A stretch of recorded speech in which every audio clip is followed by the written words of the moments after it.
7 coisas que você não deve fazer nos seus diálogos do seu livro. Com esse vídeo você vai descobrir os erros mais comuns para evitar nas suas conversas escritas, aprimorar a capacidade de transmitir subtexto e tensão nos diálogos, conhecer técnicas para dar voz única a cada personagem e muito mais. Eu sou Vilto Reis, escritor, professor de escrita criativa e roteirista de quadrinhos, e seja bem-vindo ao aquecimento da Rota do Escritor, nosso evento 100% online e totalmente gratuito. E nesse evento eu vou desvendar o passo a passo que você pode seguir para escrever e publicar seu próprio livro, partindo do zero até chegar à publicação. Para participar é super simples, clique no primeiro link aqui na descrição e garanta já a sua vaga. E antes da gente mergulhar no nosso conteúdo de hoje, eu quero te oferecer uma possibilidade incrível e totalmente grátis para você evoluir nas suas habilidades de escritor. Curtiu a ideia? Então faz o seguinte, é só curtir esse vídeo, clicar em se inscrever e ativar as notificações aqui no sininho. Assim você vai receber dicas incríveis toda semana para transformar as suas ideias em histórias espetaculares. Tá esperando o quê? Clique e se inscreve. Vamos entrar então no nosso assunto de hoje. A primeira coisa que você não deve fazer no seu diálogo é exposição excessiva. Sabe aquelas conversas em livros que mais parecem uma aula expositiva? Isso é o que a gente chama de diálogo excessivo, de exposição excessiva nos diálogos. Agora pensa na última conversa que você teve com um amigo. Vocês passaram o tempo inteiro dando explicação detalhada sobre a vida um do outro? Eu acho que provavelmente não, certo? Nas conversas reais a gente fala sobre sentimentos, troca experiências, ri e até discute, mas raramente para tudo para explicar cada detalhe. Por exemplo, se eu estivesse escrevendo um romance e quisesse que você soubesse que a protagonista tem medo de escuro, não faria sentido ela dizer no meio do diálogo algo como: desde que eu fiquei presa no porão quando criança, tenho um medo terrível do escuro. Parece forçado. Seria muito mais impactante você mostrar a ela hesitando em entrar em uma sala mal iluminada ou acendendo várias velas durante um apagão. Esse é o princípio também do mostrar versus contar. Ao invés de apenas dizer algo diretamente, mostre através das ações e reações dos personagens. Isso torna a história mais rica e o diálogo muito mais realista. E aqui vai uma dica dentro desse tópico. Se a informação é vital para a trama, não a despeje toda de uma vez em um único diálogo. Distribua esse diálogo.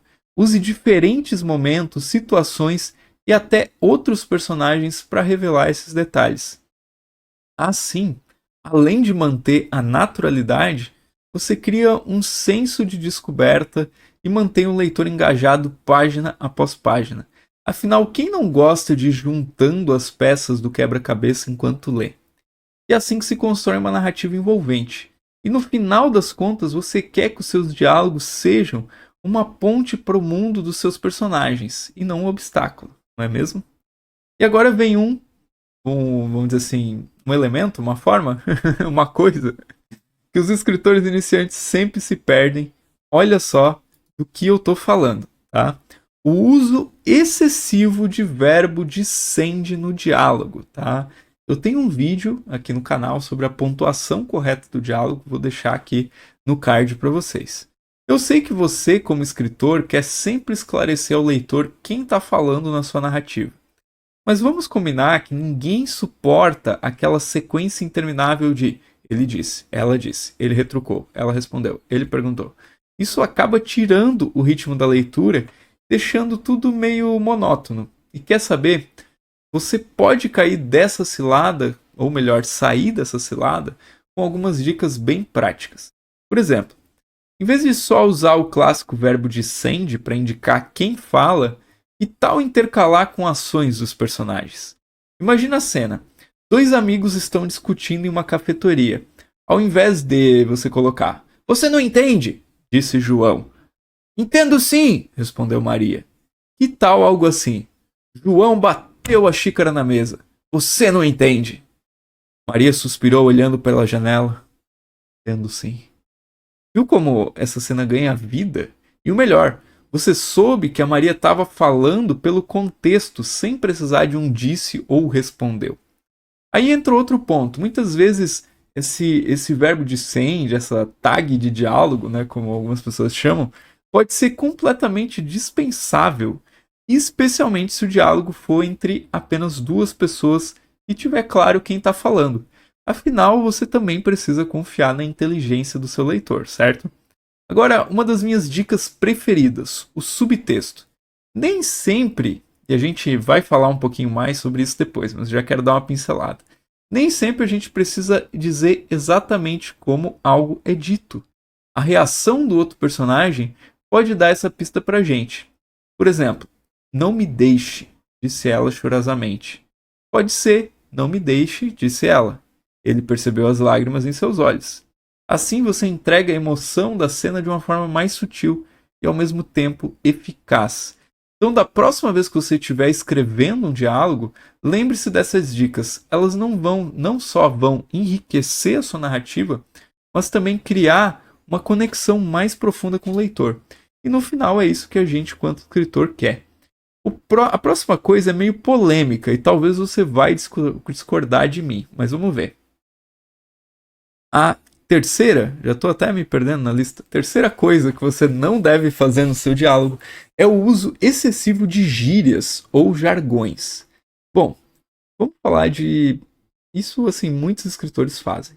Eu entendo que às vezes a gente quer dar um ar mais descolado ou um ar mais técnico para os nossos personagens, mas é preciso ter um pouco de cautela. E eu não tenho nada contra expressões regionalistas, assim. Inclusive, comenta aqui para mim qual a expressão da sua terra, do seu lugar, de onde você nasceu, que você mais gosta. Eu gosto muito de uma aqui de Santa Catarina, que é o tastolo, tastolo. Né? Que é como assim, a pessoa tá surpresa, né? A pessoa te conta uma coisa e você fala, tastolo. Né? É uma expressão quase que de surpresa, né? Mas imagine, comenta aqui, comenta qual que é a expressão do seu lugar que você mais gosta. Mas imagina que o seu livro caia nas mãos de um leitor de outra região do país, ou até mesmo de alguém de outro país que fala português, né? Se a sua obra estiver cheia de gírias locais, essa pessoa pode não entender nada. Por exemplo, se você usa a palavra barbada para poder dizer que é algo fácil, talvez alguém de fora da região sul do Brasil, que é onde isso é mais comum, não entenda. E aí a gente tem a questão também da atemporalidade, né? Algumas gírias têm prazo de validade. O que é massa hoje pode ser visto como ultrapassado daqui a alguns anos. E você não quer que a sua obra perca o charme com o passar do tempo, quer? E aí você pode pensar, mas essa gíria é essencial para o meu personagem ou para o contexto da história? Aí tudo bem, eu te entendo. Nesse caso, garanta que você dê o contexto suficiente. Por exemplo, se você tem um personagem que vive dizendo arretado e ele é nordestino, em algum momento você pode explicar, mesmo que de forma sutil, que isso é uma expressão comum lá para dizer que algo é incrível, que algo é muito bom. Né? E assim, eu não quero de forma alguma generalizar o Nordeste. Né? Eu sei que o Nordeste tem vários estados com vários códigos linguísticos diferentes. Assim, né? O que eu quero dizer com tudo isso é a sua escrita deve ser uma janela aberta para qualquer leitor se sentir convidado a entrar e compreender a sua história. Então, antes de encher a sua narrativa de gírias ou de jargões, pense em quem você quer alcançar e como você pode tornar a experiência de leitura mais fluida e mais agradável para todos. Mas deixa eu te falar de uma coisa que é fundamental na literatura e no cinema também, e talvez em todas as narrativas, que é o diálogo sem conflito ou sem tensão. Sabe quando você lê um diálogo e pensa, uau, tá tão chato? Pois é, muitas vezes o problema é a falta de conflito ou de tensão. E eu não estou dizendo que todo diálogo precisa ser uma briga, longe disso. Mas uma pitada de conflito, mesmo que sutil, pode fazer maravilhas pela sua narrativa.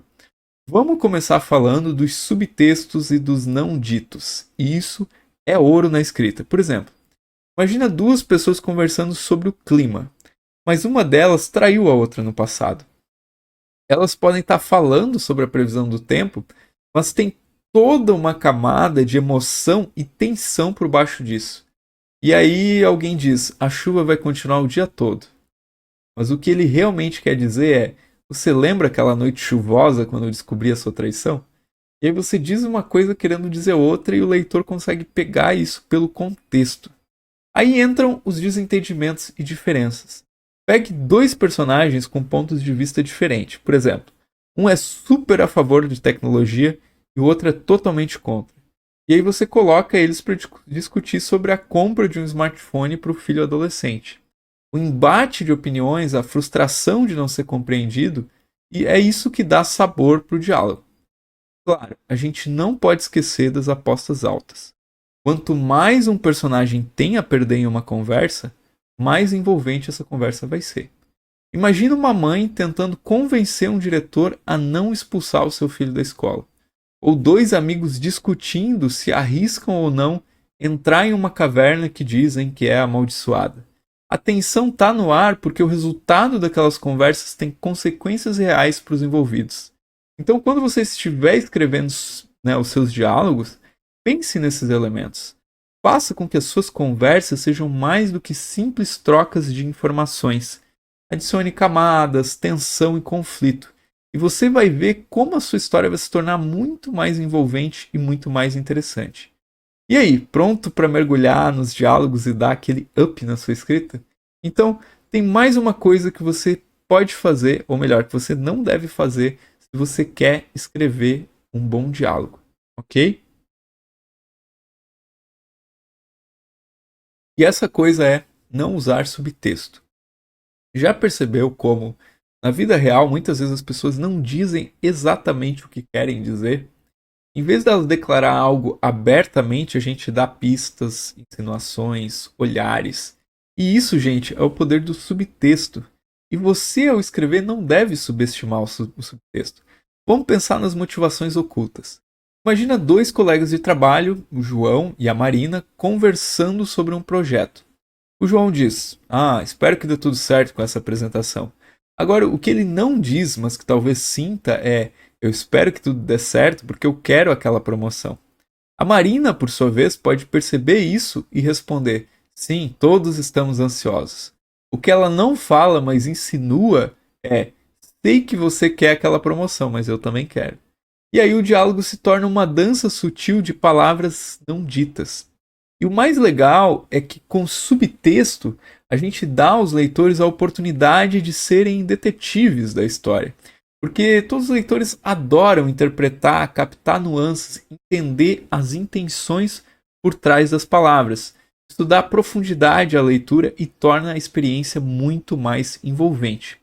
Por fim, os subtextos também são excelentes ferramentas para explorar relações e dinâmicas entre personagens. Pense em um casal onde um dos parceiros diz: você vai sair assim? Ele não está apenas falando sobre a roupa do outro, talvez ele possa estar falando de ciúmes, insegurança ou até mesmo cuidado. Então, as palavras são simples, mas a carga emocional é sempre pesada. Resumindo, ao escrever, pensa nas entrelinhas. Às vezes, o que não é dito, o que é sugerido, tem muito mais impacto do que qualquer declaração direta. Então, use e abuse do subtexto para enriquecer os seus diálogos e tornar a sua história mais realista e envolvente e, acima de tudo, confiar no seu leitor. Ele está pronto para captar essas nuances e mergulhar de cabeça na sua narrativa.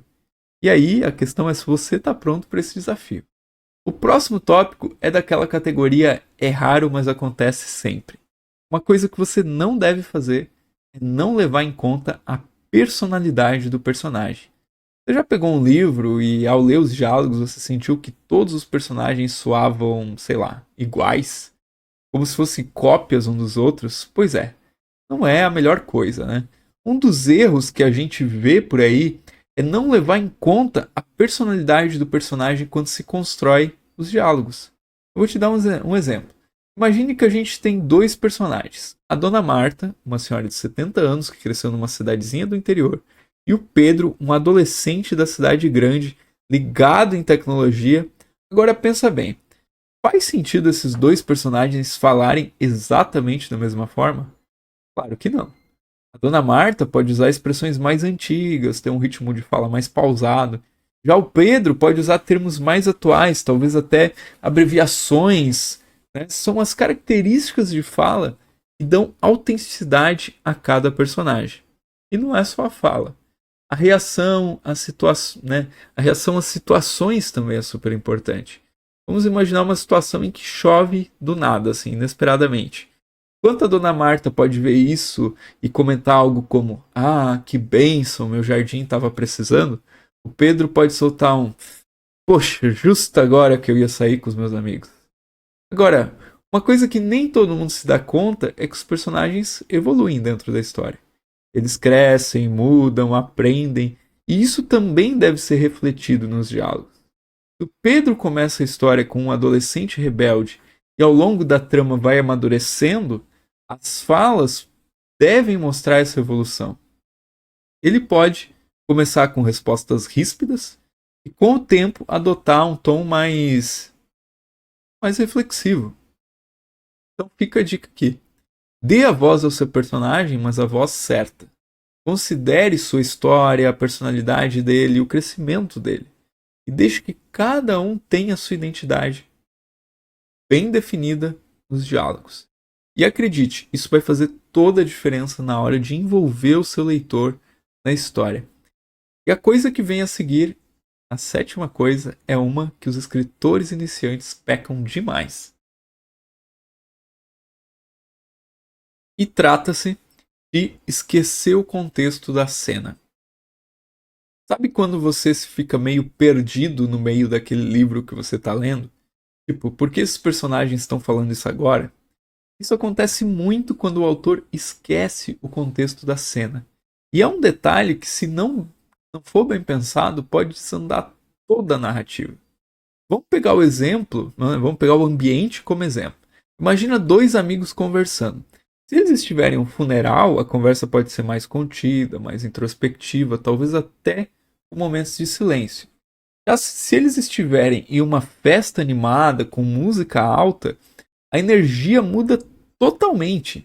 Pode ter mais animação, talvez umas risadas, comentários sobre a música ou sobre quem acabou de chegar no ambiente. E tem as interrupções externas. Quem nunca foi interrompido por um atendente, por um garçom, no meio de um assunto super sério naquele lugar que você está comendo? Ou pelo toque do celular bem naquela hora que você ia contar um segredo? No mundo dos livros é a mesma coisa. Esses eventos externos podem dar uma quebrada no diálogo, trazer um alívio cômico ou até mesmo aumentar o suspense da história. Tá? O personagem prestes a fazer uma grande revelação para outra pessoa e aí chega uma terceira que quebra o diálogo e o restante do diálogo fica para outro capítulo. Agora, um ponto super importante e que a gente nem sempre se dá conta é qual é o objetivo dessa cena. Por que esses personagens estão conversando agora? A conversa deles deve ter um propósito. Pode ser avançar a trama, revelar algo sobre um personagem, criar um conflito, só não pode ser por nada. Se a gente para e pensa, por que eu coloquei essa conversa aqui mesmo? Talvez seja a hora de revisar essa cena ou refazer essa cena. Então se liga na dica, não esqueça o contexto da cena.